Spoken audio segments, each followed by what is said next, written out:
இதுக்கு முன்னாடி ஒரு வார்த்தை சொல்லிட்டேன். ஒரு திருவள்ளுவரோட ஆரம்பிக்கிறேன். தெய்வத்தால் ஆகாதனின் முயற்சி தன் மெய்வருத்த கூலி தரும் அப்படின்னு ஒரு பழமொழி. இது திருவள்ளுவரோட குரல் உங்களுக்கு எல்லாருக்கும் தெரியும்.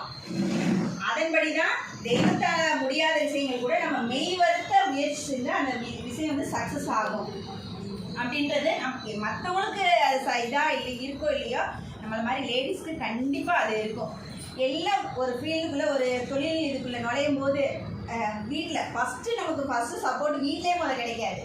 வீட்டில் நம்ம நம்ம வீட்டுக்காரர் ஒத்துக்கிற மாட்டார், நீ ஒன்றும் செய்ய வேணாம், அதே தான் நான் இதே தான் எங்கள் வீட்டுக்காரர் நான் சொல்லும் போது நீ ஒன்றும் செய்ய வேணாம், பேசாமல் பிள்ளைங்களை பார்த்துட்டு வீட்டை கவனிக்க முடியாதுன்னு நான் ஏதாவது பண்ணுறேன்னு சொல்லும் போது சொன்ன வார்த்தை அதுதான். இப்போ அதே என்ன இப்போ சொல்கிறாரு பிள்ளைங்கிட்ட. அதுக்கு எத்தனை வருஷம் ஆச்சு, எத்தனை அதில் ஸ்ட்ரகிளை நான் சந்திச்சிருப்பேன். இப்போ சொல்கிறாரு, உங்கள் அம்மா மாதிரி வந்துட்டா கூட போதும், எங்கள் பிள்ளைங்களை என் பசங்க பொண்ணையும் பாப்பாவை கூப்பிட்டு கொஞ்சம் அம்மா அளவுக்கு கொஞ்சம் வந்துட்டீங்கன்னா கூட நீங்கள் பரவாயில்லப்பா அப்படின்னு சொல்கிறாரு. அந்த அளவுக்கு என்னை வந்து வெளியே எங்கள் வீட்டில் வந்து எங்கள் ஃபேமிலி எப்படின்னா, நம்ம நாடகம் பார்க்குறோம்ல எதிர்நீச்சல், கிட்டத்தட்ட அந்த ஃபேமிலியோட சேர்ந்து, அதாவது பொண்ணுங்கன்னா எதிர்நீச்சல் ஃபேமிலியில் உள்ள இது வந்து எல்லா குடும்பத்துலையும் கண்டிப்பாக ஏதாவது ஒரு சுச்சுவேஷனில் கண்டிப்பாக நம்ம நினச்சிருப்போம். எல்லா லேடிஸுமே நினச்சிருப்போம். கிட்டத்தட்ட எங்கள் வீட்டில் உள்ள ஃபேமிலி அதே தான். பொண்ணுங்கன்னா இவ்வளோதான், இப்படி தான் இருக்கணும். எங்கள் வீட்டில் யாரும் பெரிய படித்தவங்களாம் கிடையாது.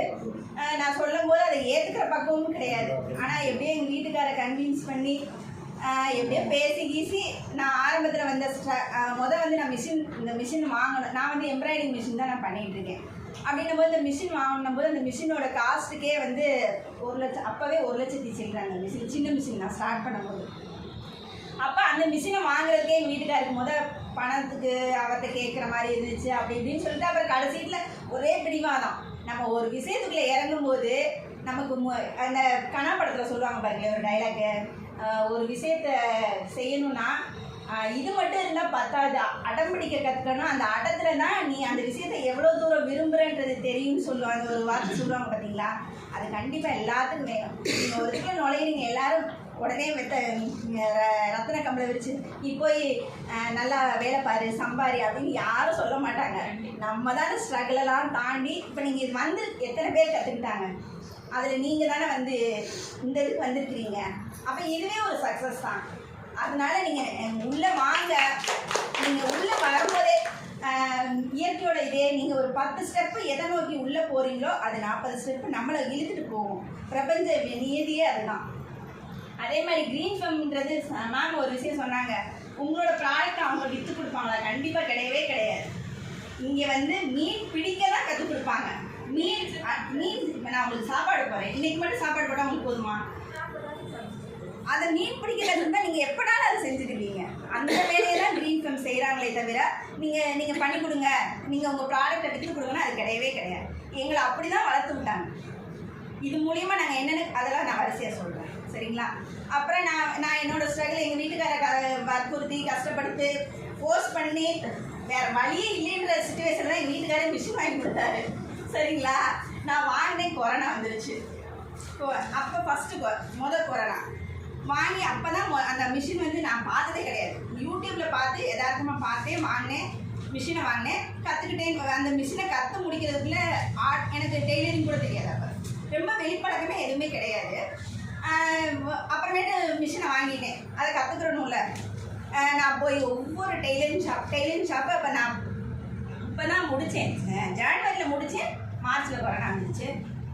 வேறு வழி இல்லை. அந்த கொரோனா பீரியடை பூரா வந்து நான் ட்ரைனிங் பீரியடாக மாற்றிக்கிட்டேன். ஆன்லைனில் இது சம்மந்தமாக என்னென்ன போடுறாங்களோ, அப்போ தமிழில் கூட யாரும் வீடியோ போட மாட்டாங்க. அந்த மிஷினை பண்ண வீடியோ வேறு லாங்குவேஜில் போடுவாங்க. அதை புரிஞ்சு கற்றுக்கிட்டு அப்புறமேட்டு ஆன்லைனில் வேறு நம்ம மதுரையில் இல்லாமல் வேறு யார் இருக்காங்கன்னு சொல்லிட்டு அவங்களுக்கு ஃபீஸ் கட்டி அப்படிலாம் கற்றுக்கிட்டு முடித்தேன். ஓரளவு நான் செட்டில் ஆனேன். என்னோட இதை எல்லாமே வந்து ஆன்லைனில் எப்பயுமே ஒன்று ஒரு விஷயம் புரிஞ்சுக்கோங்க, எல்லாத்துக்குமே அதில் வழி இருக்கும். நம்ம தேட தான் மாட்டோம். இப்போ நீங்கள் கேட்ட கேள்வி எல்லாமே என் பொருளை எப்படி விற்கணும் அப்படின்னு கேட்டிங்களா? அப்படிலாம் கிடையாது. எல்லாத்துக்குமே டிஜிட்டல்னு ஒரு வழி இருக்குது. உங்கள் ப்ராடக்ட் ஒரு நீங்கள் பண்ணுற ப்ராடக்ட்டை அவங்க பண்ண முடியாது. அதனால் எல்லாத்துக்குமே ஒரு யூனிக் இருக்குது. அந்த யூனிக்கை நோக்கி அதை ஃபோட்டோ எடுத்து டிஜிட்டலில் எப்படி பண்ணணும், நீங்கள் உள்ளே போனீங்கனாலே உங்களுக்கே தெரியும் என்னென்ன பண்ணலான்னு. அந்த இதில் நிறைய கிளாஸஸ் நான் வந்து வாட்ஸில் எங்கள் க்ரீன் ஃபேமில் வந்து நிறைய கிளாஸஸ் போடுவாங்க.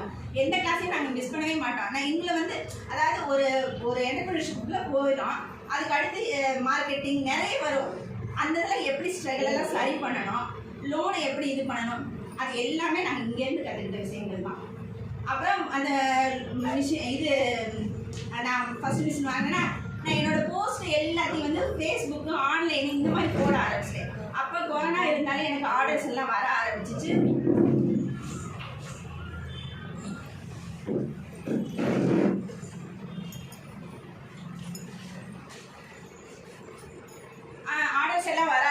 நெக்ஸ்ட் வந்து ஒரு 2 வருஷம் வந்து நான் அதிலே தான் ட்ராவல் பண்ணேன்னு வச்சுக்கோங்க.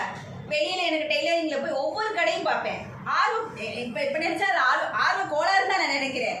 ஆனால் உண்மையிலே அதுதான் வேணும். இப்போ நீங்கள் இதுக்குள்ளே வரீங்க, எப்படி முயற்சி பண்ணுங்கள், 2 ஸ்டெப் எடுத்து வைங்க. 4 பேருக்கு அலட்சியப்படுத்துவாங்க. இதில் இன்னொரு சந்தோஷமான விஷயம் என்ன சொல்கிறேன்னா, நான் அந்த ஃபஸ்ட்டு மிஷின் வாங்கும்போது நான் போய் மதுரையிலே மிகப்பெரிய கடை, அந்த கடையில் போய் ஆர்டர் கேட்டேன். அப்போ என்னை மதிக்க கூட மாட்டாங்க. அந்த ஆர்டர் நான் கஷ்டப்பட்டு செஞ்சுட்டு போய் கொடுப்பேன், அதில் பாதி அமௌண்ட் கூட கொடுக்க மாட்டாங்க. கஷ்டமாக இருக்கும் எனக்கு. அந்த ஒர்க்கு ஒரு நாள் ஃபுல்லாக பண்ணியிருப்பேன், அதில் அமௌண்ட்டு பார்த்தா 250 அப்படின்ற மாதிரி கொடுக்கும்போது எனக்கு அந்த உழைப்பை விட அதிகமாக வந்துச்சு. அதே இது நான் ஒரு 3 வருஷம் அதில் ட்ராவல் பண்ணிட்டேன். அவங்க ஒரு நாள் ஃபோன் பண்ணாங்க, சசிகலா நம்ம 2 பேரும் ஜாயின் பண்ணி இந்த ஒர்க்கை பண்ணலாமாப்பா அப்படின்னு கேட்டாங்க. உங்களுக்கு ஐடியா இருந்தால் சொல்லுங்கள் அப்படின்னு சொன்னாங்க. அது மதுரையில் மிகப்பெரிய இது. அதனால் நான் முடியாதுன்னு சொல்லிட்டேன். என்னால் வேண்டாம் மேம், அது சரியாக வராது அப்படின்னு சொல்லிட்டேன். அப்படின்னும் போது அதுதான் நம்மளோட சக்ஸஸ். நம்ம சக்ஸஸ்ன்னு என்ன நினைக்கிறோம், நிறைய சம்பாதிக்கிறது, நிறைய அச்சீவ் பண்ணுறது, நிறைய கோடியாக இது பண்ணுறது, இல்லை ஆயிரக்கணக்கில் சம்பாதிக்கிறதுலாம் விஷயம் கிடையாது. நம்மளோட தேவைகளை பூர்த்தி பண்ணுறோம், நமக்கு ஒரு அங்கீகாரம் கிடைக்குது, நமக்கு ஒரு மரியாதை கிடைக்குது. இப்போ எங்கள் வீட்டில் பார்த்த பார்வையும் இப்போ என்னைய பார்க்குற பார்வையும் எவ்வளோ இதாக இருக்குதுன்றது எனக்கு தெரியும். மற்றவங்க என்னோட ரிலேட்டிவ் வீட்டுக்கே போனாலே எனக்கு ஒரு மரியாதை கிடைக்குது நம்ம இதுக்குள்ளே வந்த பிறகு. ஸோ அதனால் வந்து நீங்கள் எப்படின்னு யோசிக்காமல் அடுத்த ஸ்டெப்புக்குள்ளே வந்துடுங்க. இன்னொன்று, தனியாக இப்போ நீங்கள் சொல்கிறீங்களே, நீங்கள் சில கேள்விகள் கேட்டீங்கல்ல, தனியாக இருக்கிறேன், தனியாக நாங்கள் பண்ணுறோம் அப்படின்னும் போது அதில் நம்ம டெவலப் ஆக முடியாது. நானே என்னையவே எடுத்துக்கோங்க, நான் ஒரு கடை போட்டிருக்கேன். நான் கடை போட்டேன்னா அந்த சரௌண்டிங் மட்டும்தான் எனக்கு கிடைக்கும். நான் ஒரு கூட்டமைப்புக்குள்ளே வரும்போது என்னோட பழக்க வழக்கங்கள்ல இப்போ எனக்கு எக்கச்சக்க பேர், இப்போ இதில் எங்கள் க்ரீன் ஃபேமிலியே 300 பேர் இருக்காங்க. அப்போது அவங்கள சர்க்கிளில் இருக்கிறவங்க இங்கே நிறைய மீட்டிங்ஸ் அட்டன் பண்ணுவோம். பெரிய ஆளுங்க. நான் இப்போ மேம் சொன்னாங்க, லோனுக்கெல்லாம் நான் போய் கெஞ்சி அந்த ஆஃபீஸில் நம்மளை மதிக்க கூட மாட்டாங்க. அவங்க பாடு மேனேஜர் உள்ள உட்காந்து நான் வெளியே உட்காந்துருப்பேன். அப்படின்றது போக இப்போ இங்கே வரும்போது எங்களை தேடி வந்து கொடுக்குறாங்க, நீங்கள் வந்து வாங்கிக்கோங்க. இப்போ லாஸ்ட்டாக அந்த லோன்லாம் ஆஃபீஸ் எல்லாமே இங்கே வந்து உங்களுக்கு என்ன வேணும், எவ்வளோ கோட் பண்ணுங்கள், உங்களுக்கு அமௌண்ட் நாங்கள் தரோன்றாங்க. அப்படின்ற அளவுக்கு எங்களுக்கு இங்கே அவ்வளோ ஃபெசிலிட்டி இருக்குது. ஸோ அதனால் நீங்கள் இந்த விஷயத்தை எல்லாத்தையுமே யூஸ் பண்ணிக்கோங்க. அதுக்கப்புறம் மேம் சொன்னாங்கல்ல, நீங்கள் 1000 ரூபாய் இதில் போட்டு சேரோம். 1000 ரூபாய் வந்து இது வந்து உங்களை வந்து அதாவது என்ன சொல்ல, இதில் வந்து ஜாயின் பண்ணுறதுக்கான ரூபாயே கிடையாது. இது ஒரு ஷேர் ஹோல்டர் தான். அதனால இந்த 1000 ரூபாய் கொடுக்குறோம்ல நினைக்கிறீங்க. 1000 ரூபாயில் நாங்கள் இப்போ நான் கற்றுக்கிட்ட விஷயங்களை லட்சக்கணக்கில் நாங்கள் கற்றுருப்போம். இந்த விஷயங்கள் அவ்வளோ விஷயங்கள், அவ்வளோ கனெக்டிவிட்டி. நீங்கள் ஒரு கூட்டமைப்பாக இருக்கும்போது தான் அடுத்தடுத்த லெவலுக்கு நீங்கள் முன்னேற முடியும். அப்புறம் அதுக்கப்புறம் என்னோட இது வந்து 2 வருஷம் வரைக்கும் நான் அந்த மிஷின்லேயே தான் இது பண்ணேன். அதுக்கடுத்து எனக்கு ஆர்டர்ஸ் எல்லாம் நிறைய வர ஆரம்பிக்கவும் இதுக்கு அடுத்த லெவலுக்கு போகணும்னு நான் நினச்சேன். அப்போ தான் எனக்கு க்ரீன் ஃபேம் 2019 தான் மேம் எனக்கு இங்கேருந்து ஒருத்தவங்க என் மிஷினை பார்க்குறதுக்கு வந்தாங்க. அப்போ தான் எனக்கு இந்த மாதிரி ஒரு அமைப்பு இருக்குன்னே தெரியும். நான் வந்து அப்போ எதார்த்தமாக கொரோனா டைம் அந்த இது இருந்ததுனால ஒரு மீட்டிங், ஆன்லைன் மீட்டிங் தான் நடந்துட்டு இருந்துச்சு. அப்போ தான் மேம்கிட்ட பேசினேன். அப்புறமேட்டு லோனுக்கு அப்ளை பண்ணோம். மேம் வந்து எனக்காக வந்து சப்போர்ட் பண்ணி மேனேஜர்கிட்ட பேசி கொடுத்தாங்க. 1 வாரத்தில் லோன் சேங்ஷன் ஆகிடுச்சு. அந்த மிஷினோட காஸ்ட் வந்து 5 லட்சத்தி சில்லற, 5,85,000. ஒரே மிஷின், ஒரு மிஷின்